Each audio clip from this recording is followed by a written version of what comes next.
भौतिक गुण। अब ध्यान दो यहाँ, ये सब क्या हुआ, पढ़ा चुके हैं, ठीक। अब अधातु के भौतिक गुण में क्या क्या है, यहाँ ध्यान दो मैया। अब हाल एक उठ नहीं चाहिए, अब जो पता है वो ध्यान देना। धातु विद्युत के सुचालक होता है। अधातु में लिखेंगे क्या, अधातु विद्युत के कुचालक। हाँ, ई सुचालक तो कुचालक। अधातु कठोर नहीं, मुलायम बोलेंगे। तो इसका कठोर के जगह पर इसको मुलायम न लिख करके क्या लिख सकते हैं हम, इसको बताओ। इसको लिख सकते हैं भंगुर ना, भंगुर मतलब टूट के बिखर जाना। द्रवणांक और क्वथनांक इसका ऊंच है, तो द्रवणांक और क्वथनांक इसका क्या होगा, द्रवणांक एंड क्वथनांक निम्न। नीच कोई शब्द नहीं होता इसमें, निम्न, ऊंच और निम्न। चमक, इसमें चमक होता है, इसमें चमक नहीं होता। घनत्व इसका ऊंच होता है, इसका घनत्व भी निम्न होगा, यानी अधिक। तो यहाँ क्या लिखेंगे, कम। हमने शॉर्ट में इसे डाल देते हैं, नीचे माने तक कम। ब्राह्मण कक्षा में इसका 1 2 3 इलेक्ट्रॉन हो सकते हैं, इसके ब्राह्मण कक्षा में 5 6 7 इलेक्ट्रॉन। ये धनावेश होता है धातु, तो धातु क्या होगा, ऋण आवेश, ऋण आवेश। धातु अगाधवर्ध होता है, तो अधातु अगाधवर्ध नहीं होगा। धातु तन्य होगा तो अगाधवर्ध तन्य नहीं होगा। क्या धातु के भौतिक गुण जान गए, मैया पता चल गया। अब देखो ध्यान दो, क्वेश्चन कैसे पूछेगा, पूछेगा कि धातु और अधातु के भौतिक गुण में अंतर बताएं। ऐसे कहा देगा क्वेश्चन, धातु और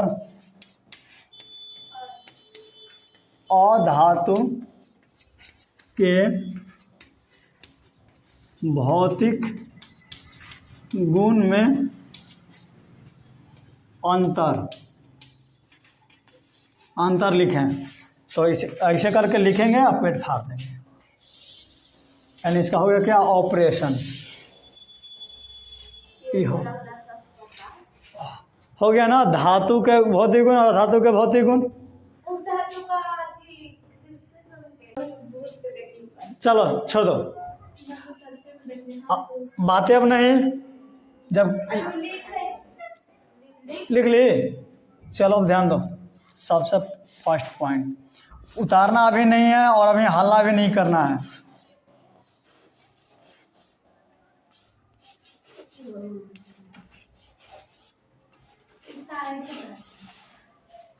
हम ऐसे बना देली डिजाइन, लिखो कि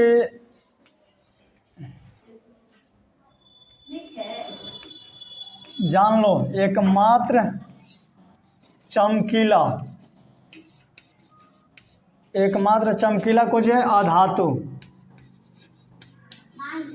एकमात्र चमकीला अधातु कुछ होगा आयोडीन,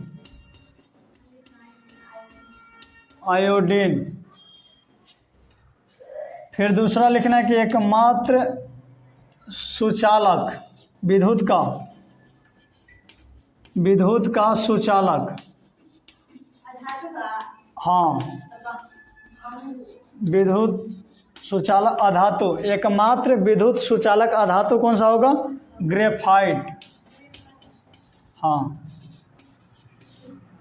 अभी हम क्या बताए थे कि अधातु विद्युत का कुचालक होता है, लेकिन अपवाद में क्या है, ग्रेफाइट ऐसा है जो अधातु होते हुए भी विद्युत का क्या है, सुचालक है ना। अब इसमें देख लो, शुद्ध सोना,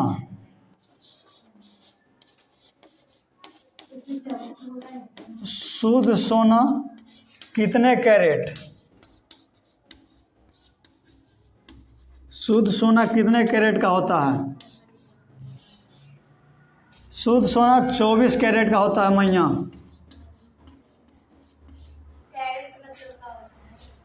कैरेट एक वजन है इसका मापने का। शुद्ध सोना 24 कैरेट का।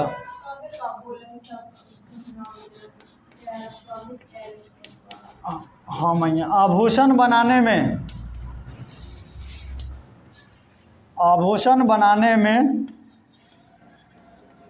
उपयुक्त सोना 22 कैरेट। प्रॉपर अगर आभूषण बनवाने जाएगी तो तुमको 24 कैरेट का नहीं मिलेगा, 22 कैरेट मिलेगा सोना। हाँ, अभी हो या कभी भी हो। 2 कैरेट उसमें तांबा मिलाया करके उसको हार्ड बनाया जाता है, नहीं तो लचीला होता है, टूट सकता है। तो उसको कठोर बनाने के लिए क्या, 2 कैरेट तांबा मिला देवल जाएगा।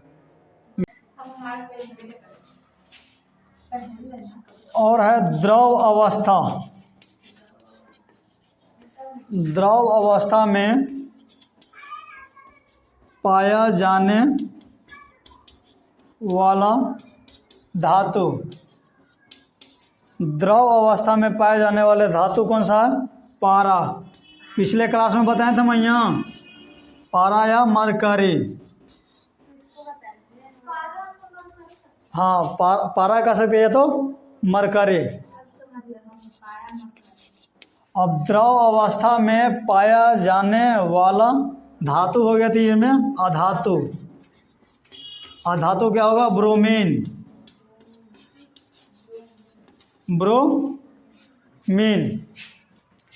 ये सब जान गए। और 1 ग्राम सोना से बता दिए थे ना कि 1 ग्राम सोना से कितना बन सकता है? 2 किलोमीटर लंबी तार। और इसमें 100 mg चांदी भी दे दिया है। 100 mg। हाँ, 100 mg क्या होगा? सिल्वर। 100 mg सिल्वर से 200 मीटर लंबाई की तार बना सकते हैं। 100 मिलीग्राम चांदी से 200 मीटर। और बताए थे कि 1 ग्राम गोल्ड से 2000 मीटर तार। 2000 मीटर को ही 2 किलोमीटर बोलते हैं। 1 किलो तार से 2000 मीटर तार। 1 ग्राम 1 किलो नहीं, 1 ग्राम है। जल्दी फास्ट इसको उतारो।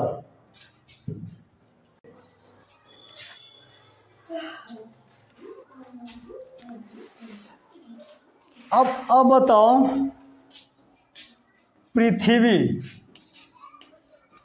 पृथ्वी पर सबसे अधिक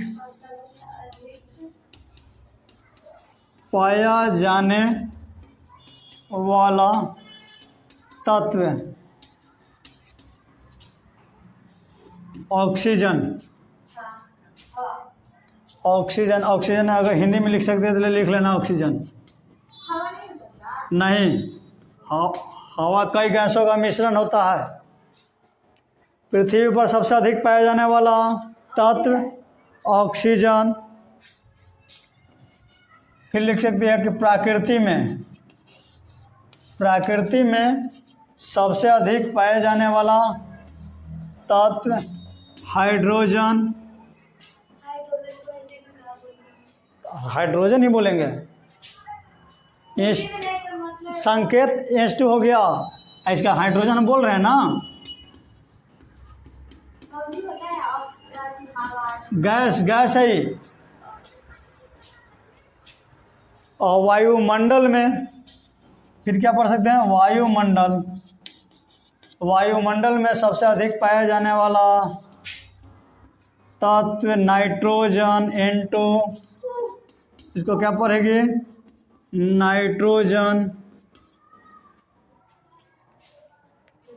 वायुमंडल में हो गया। फिर सबसे पुराना तत्व, सबसे पुराना तत्व हाइड्रोजन ही रहेगा। सबसे भारी तत्व, सबसे भारी तत्व ऑस्मियम।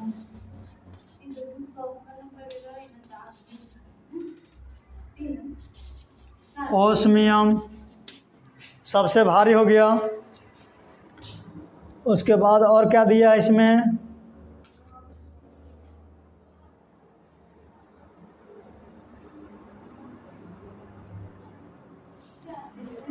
सबसे भारी धातु, इसको लिख लेना, लिखोगी तो सबसे भारी धातु, हाँ लिखो।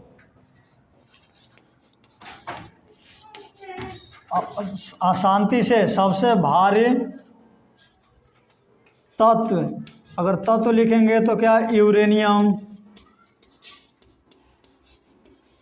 सबसे भारी तत्व यूरेनियम। सबसे हल्का धातु,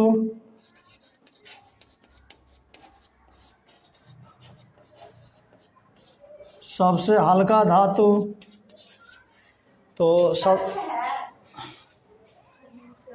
सबसे हल्का धातु लिथियम। उसके बाद लिखो सबसे कठोर तत्व हीरा। सबसे कठोर तत्व हीरा, तो कठोर हो गया। तो एक और लिख लो, सबसे मुलायम, सबसे मुलायम तत्व, सबसे मुलायम तत्व में हो गया सीजियम। सीजियम, चलो फास्ट इसको उतारो। चलो, एक है सबसे भारी गैस, सबसे भारी गैस, और सबसे भारी हो जाएगा तो क्या होगा, सबसे हल्की भी लिखना पड़ेगा।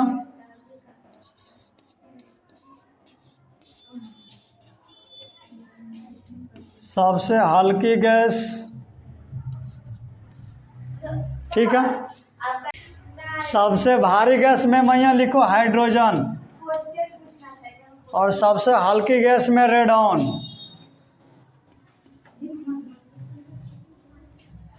सबसे भारी गैस हाइड्रोजन, सबसे हल्की गैस रेडॉन। और है केरोसिन तेल में किस तत्व को डुबाकर रखा जाता है?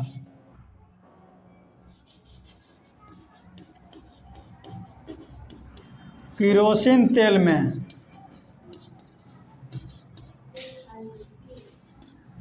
केरोसिन तेल में डुबाकर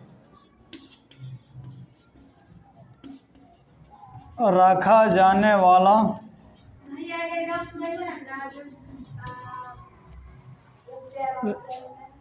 रेडॉन है मैया। रेडॉक्स अभिक्रिया नहीं है, रेडॉन है।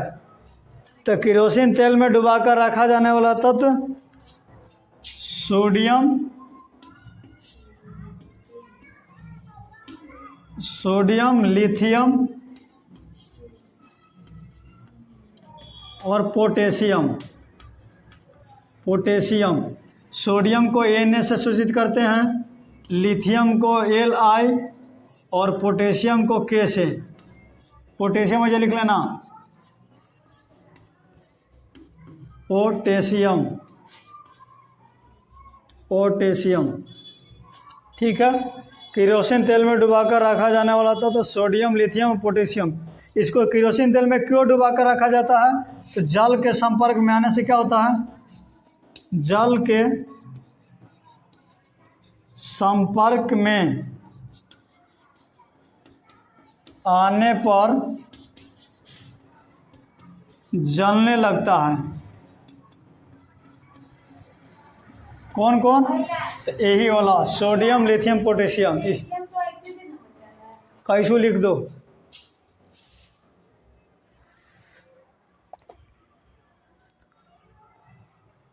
रासायनिक भाषा की किताब लाई है। इसको जल की जगह वायु लिख लें हम, वायु, वायु का संकेत। जैसे में सोना, सोना के संकेत क्या हो रहा है इसे, SO कह सकते हैं ना, लेकिन सोना के संकेत SO नहीं हो करके AU होता है। क्यों होता है? क्योंकि इसका लैटिन नाम ऑरम होता है, ऑरम, इसलिए ऐसा से AU उठ के आया है, तो इसका बन गया क्या, इस संकेत। तो हमको यही याद करना पड़ेगा। और पूछेगा कि सोना का लैटिन नाम, तो अब ऑरम बताएंगे, नहीं तो संकेत पूछे तो AU। पूछता है। हाँ, पूछ सकता है कहीं पे। फिर चांदी, चांदी को तो C से चांदी कहते हैं, CH से कह सकते हैं ना, तो C से नहीं, इसका होता है AG। अब इसका लैटिन नाम होता है अर्जेंटीनम, नम, अर्जेंटीना नहीं, अर्जेंटीनम। उसके बाद एक होता है सबसे कठोर धातु में बताया था क्या, टंगस्टन, टंगस्टन। तो टंगस्टन को तो T से करना चाहिए था, लेकिन होता है क्या, W, क्योंकि इसका लैटिन नाम क्या है, वुल्फ्राम, वुल्फ्राम। फिर उसके बाद क्या है, सोडियम, सोडियम, सोडियम को Na, तो Na, इसका लैटिन नाम क्या है, नेट्रियम, नाइट्रियम, सोडियम नाइट्रियम। ऐसे करके टोटल 10 दिए हुए हैं, 10-12 दी हुई है रासायनिक भाषा में।